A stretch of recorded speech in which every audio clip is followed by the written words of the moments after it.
আসসালামু আলাইকুম, সবাইকে স্বাগত জানাচ্ছি আমাদের আজকের ক্লাসে। আজকে আমরা আলোচনা করতে চাই মিউকরমাইকোসিস নিয়ে। মিউকরমাইকোসিস আমাদের এক ধরনের সিস্টেমিক মাইকোসিস, বাট সিস্টেমিক মাইকোসিসকে সবসময় আমি যেটা বলি যে আমরা দুই ভাগে ভাগ করি, একটা হচ্ছে প্রাইমারি, একটা হচ্ছে অপরচুনিস্টিক। অপরচুনিস্টিক কখন বলছি, একটা পার্সন আগে থেকে কোনো না কোনোভাবে ইমিউন কম্প্রোমাইজড, এই পার্সন ইমিউন কম্প্রোমাইজড হওয়ার কারণে তার দিকে কিছু অপরচুনিস্টিক ইনফেকশন চলে আসে।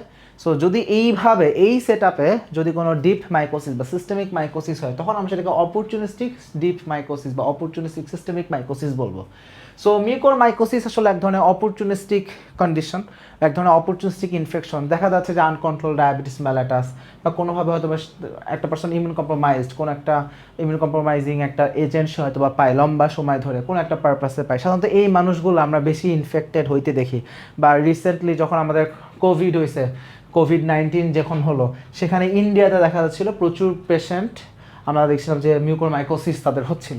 So that's why this is actually rare, but significant importance আসলে এটার আছে। সো মিউকরমাইকোসিস এক ধরনের অপরচুনিস্টিক ইনফেকশন, তাহলে এর একটা severe condition but actually rare opportunistic systemic mycosis. এখন এটা আসলে কার মাধ্যমে হচ্ছে? সো আমাদের বেসিক্যালি এটা আমরা আসলে হতে দেখি কিছু মোল্ডের মাধ্যমে। স্যারে কিছু মোল্ড বা যাদের ফিলামেন্টাস গ্রোথ যেখানে পাই, সো এই মোল্ড দিয়ে হয়ে থাকে। একটা মোল্ড না, কয়েক রকম আছে।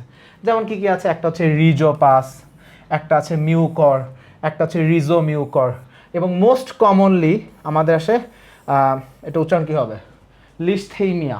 লিস্থেমিয়া। সো মোস্ট কমনলি আমরা দেখছি লিস্থেমিয়া, মিউকর, রিজোমিউকর, রিজোপাস, এই ফাঙ্গাল এজেন্টগুলো, এই যে মোল্ডগুলা, এদের মাধ্যমে আসলে মিউকরমাইকোসিস আমরা আসলে কমনলি আসলে হতে দেখছি। সো এবং এই ডিজিজ যখন কারো হচ্ছে, এখানে আসলে আমরা কয়েকটা প্যাটার্ন দেখতে পাই।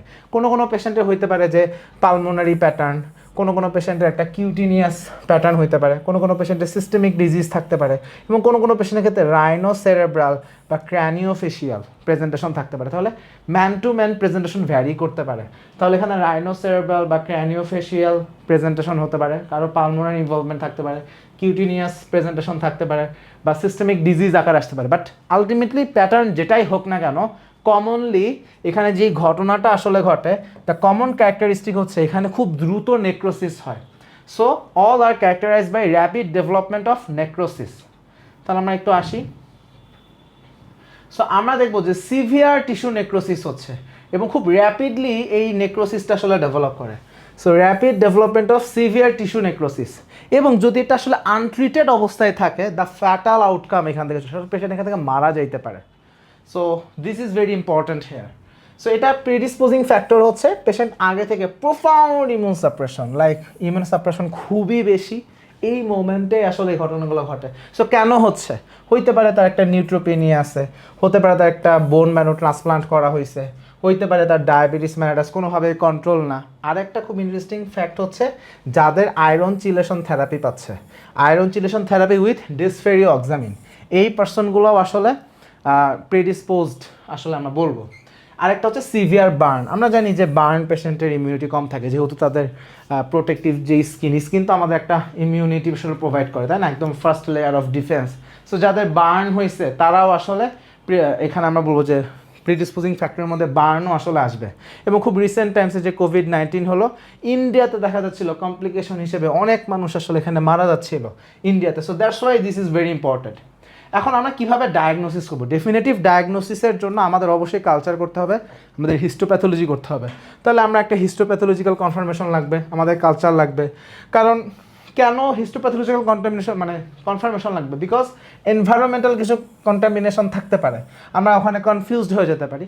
সো আমাদের জন্য হিস্টোপ্যাথোলজি, কালচার এগুলো আসলে ইম্পর্টেন্ট। ট্রিটমেন্ট কীভাবে করবো? সো যেহেতু এটা একটা সিভিয়ার কন্ডিশন, আমরা একটা জিনিস মাথায় রাখবো, একটা জাস্ট ল মনে রাখি, সেটা হচ্ছে deep mycosis, systemic mycosis, if it is severe আমরা অ্যামফোটেরিসিন বি আসলে ইউজ করি। সো এটাও যেহেতু একটা severe condition, so we shall use amphotericin B. But renal টক্সিসিটিকে অ্যাভয়েড করার জন্য আমরা লাইপোজোমাল অ্যামফোটেরিসিন বিটা বেশি প্রিফার করি।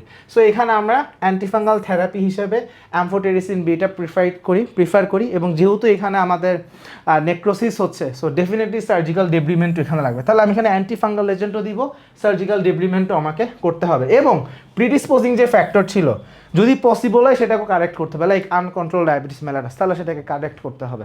ব্যাপারটা এরকম।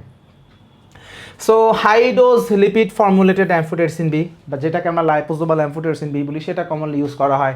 Posaconazole very effective in vitro এবং সেকেন্ড লাইন এজেন্ট হিসেবে সেটাকে দেওয়া হয় এবং ওরাল স্টেপ ডাউন থেরাপি। এর মানে কি, শুরু করছিলাম অ্যামফোটেরিসিন বি দিয়ে, বাট অ্যামফোটেরিসিন বি যখন অফ করব তখন আমি তাকে কি দেবো, তখন আমি তাকে পোসাকোনাজল দিচ্ছি। সো এটাকে স্টেপ ডাউন থেরাপি।